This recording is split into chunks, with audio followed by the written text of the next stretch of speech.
আসসালামু আলাইকুম। আজকে নিয়ে আসলাম গরুর গোস্ত ভাজার রেসিপি।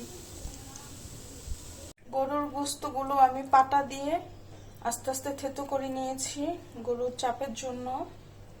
এখন গোস্তটা মাখাবো। রসুন বাটা, পেঁয়াজ বাটা, পরিমাপ মতো লবণ, হলুদের গুঁড়ো, মরিচের গুঁড়ো দিয়ে দিলাম, ধনিয়া দিয়ে দিলাম। ভালোভাবে মাখিয়ে নিব। লেবুর রস দিয়ে দিব। লেবুর রস দিয়ে দিচ্ছি। এখন মাখিয়ে নিব ভালোভাবে।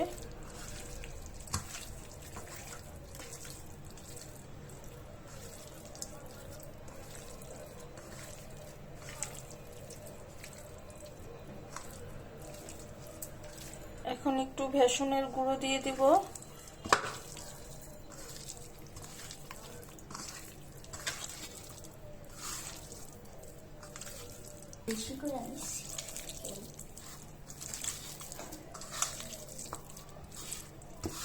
মাখানো হয়েছে।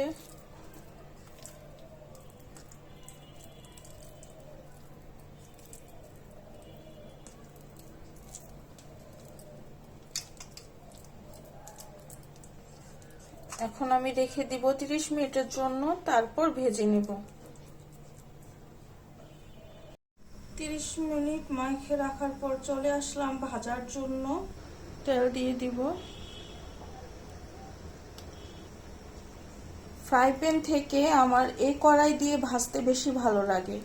ফ্রাই প্যান থেকে এই কড়াইতে বেশি তেল তেলা হয়, ভাজাটা সুন্দর হয়।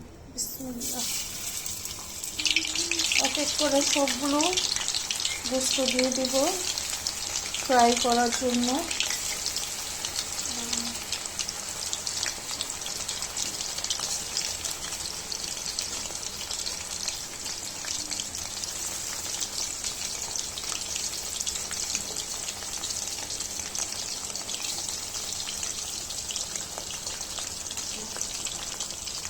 আস্তে আস্তে ভাজা হোক। গোস্তটা প্রায় ভাজা ভাজা হয়ে গেছে। আস্তে আস্তে কমিয়ে দিয়েছি যেন ভিতরটা ভালোভাবে সিদ্ধ হয়। দেখুন কি সুন্দর লাল টুকটুকে ভাজা ভাজা হয়েছে।